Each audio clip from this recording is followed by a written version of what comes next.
आदाब, नमस्कार। इस वक्त मैं मौजूद हूँ उत्तर प्रदेश के बलिया जनपद के Adarsh Nagar panchayat Belthara road bus station गली में। तो इसके बारे में बताएं। जी, मैंने 2017 में यूक्रेन में एडमिशन लिया था।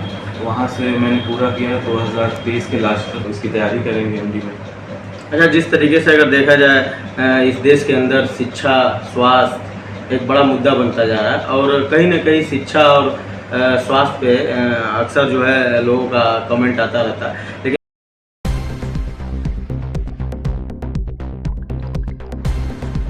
बागी बलिया के लाल डॉक्टर मोहम्मद यासिर रफीक पुत्र मोहम्मद अनीसुल हसन निवासी आदर्श नगर पंचायत बेलथरा रोड एमबीबीएस की पढ़ाई यूक्रेन से पूरी कर वापस अपने वतन भारत लौटे।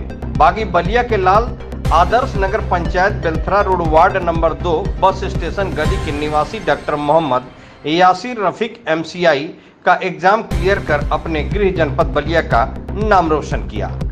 बाहर देश यूक्रेन से एमबीबीएस की पढ़ाई करने के बाद अपने देश भारत में डॉक्टर बनने के लिए और भारत का लाइसेंस लेने के लिए सबसे पहले भारत में एमसीआई का एग्जाम क्लियर करना पड़ता है, जिसको डॉक्टर मोहम्मद यासिर रफीक पुत्र मोहम्मद अनीसुल हसन ने एमसीआई एग्जाम क्लियर कर अपने परिवार व खानदान वालों का नाम रोशन किया।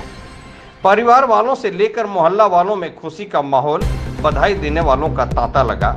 हमारे संवाददाता मोहम्मद सुफियान से बातचीत करते हुए डॉक्टर मोहम्मद यासिर रफीक साहब ने क्या कुछ कहा, आइए दिखाते हैं इस खास रिपोर्ट में। आदाब, नमस्कार।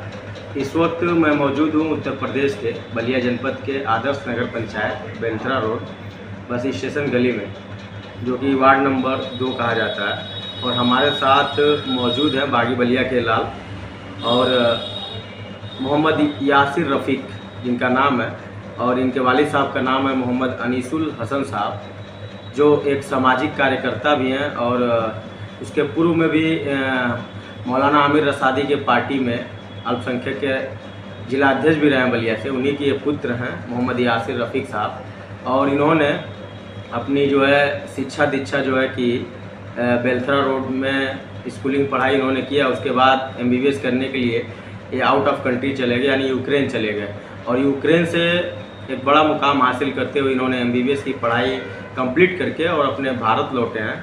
तो आज इनके घर पे न्यूज़ 9 भारत चैनल दस्तक दिया और इनसे बात करना चाहा। इनकी अभी एमबीबीएस की पढ़ाई कंप्लीट हो गई है और भारत आने के बाद एमसीआई के एग्ज़ाम इन्होंने क्लियर किया है, एक बड़ा मुकाम हासिल किया है। एमसीआई अगर कहा जाए तो जिस तरीके से भारत का लाइसेंस लेने के लिए एमसीआई का एग्ज़ाम क्लियर करना पड़ता है। तो आइए इनसे हम बात करेंगे और जानेंगे कि इनके आगे की रणनीति क्या है।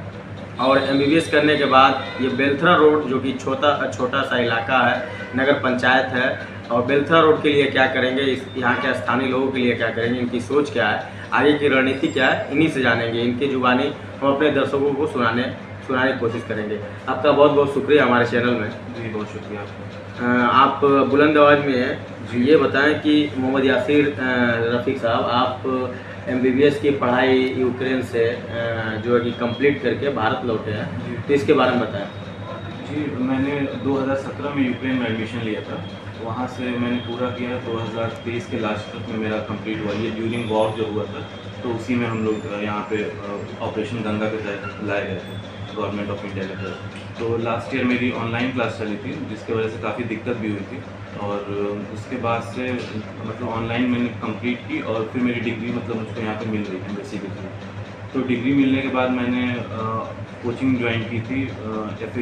FMG foreign medical graduate exam होता है, जिसको MCI भी कहते हैं। इसको क्लियर किए बिना इंडिया में प्रैक्टिस नहीं कर सकते, जो भी किसी भी बाहर कंट्री से पढ़े हुए हैं।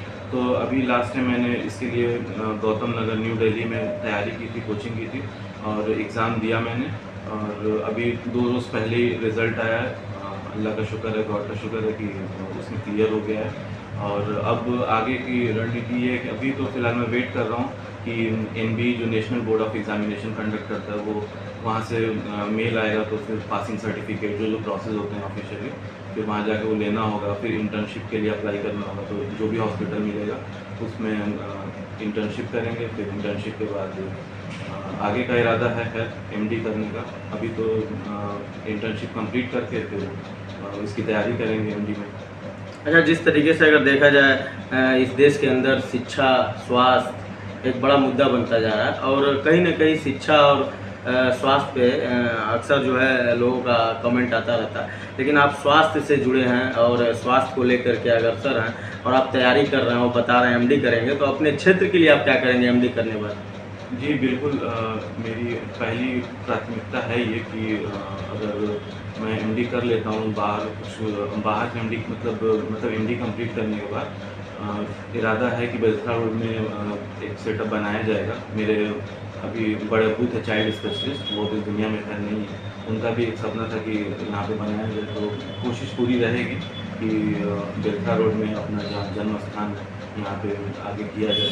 इसके लिए थोड़ा वक्त लगेगा, अभी तो इंटर्नशिप करना है, फिर उसके बाद से एमडी की भी तैयारी स्पेशल वर्क करनी पड़ती है, फिर वो भी टफ होता है, उसको निकालना पड़ता है। लेकिन इरादा है पूरा कि एमडी किया जाएगा और उसके बाद से बेलथरा रोड में भी सेवा दी जाएगी। अच्छा, जिस तरह देखा जाए आप लगातार शिक्षा से जुड़े रहे, एक शिक्षा को लेकर के बलिया से एक चिंगारी उठी है कि पूरे देश में शिक्षा एक समान हो।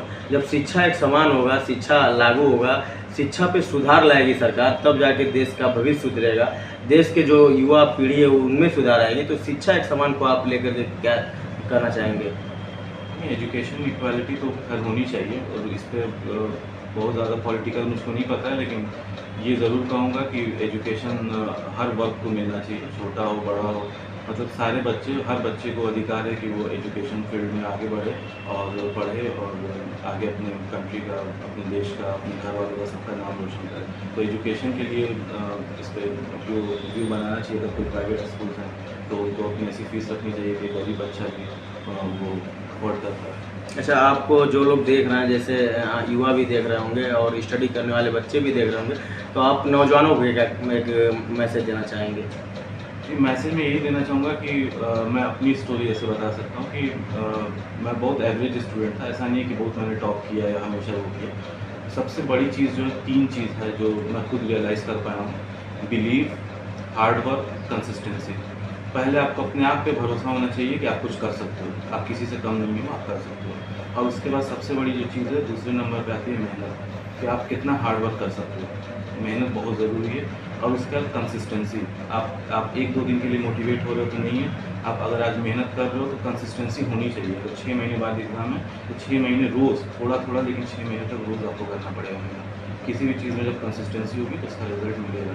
मैंने भी 6 महीने तक रह के तैयारी की गौतम नगर में इस एग्ज़ाम के लिए, और त्यौहार में भी घर नहीं आ पड़ा था। तो मुझे ऐसा लगता है कि हार्ड वर्क के साथ कंसिस्टेंसी होनी चाहिए और कोई भी चीज़ मिलेगा। और बेलथरा रोड के लिए भी ये है कि एजुकेशन में अवेयरनेस जितनी होगी, मैं भी कोशिश करूँगा कि जो मेरे जूनियर्स हैं और जो जितने भी जिनको मैं जानता हूँ उनको इंस्पायर करूँ और उनको बताऊँ कि 12th के बाद कैसे आगे आना है, कैसे MBBS करना है, कैसे इंजीनियरिंग करना है। तो मेरी तरफ से पूरी कोशिश रहेगी कि बेलथरा रोड में जितने स्टूडेंट्स हैं, जितने नए बच्चे हैं, अगर उनको मैं हेल्प कर सकूँ कि मैं किसी तरह से उनको इंस्पायर कर सकूँ, तो पूरी रहेगी कोशिश करती हूँ। बहुत बहुत शुक्रिया। हमसे बात कर रहे थे MBBS के छात्र हैं, MBBS कंप्लीट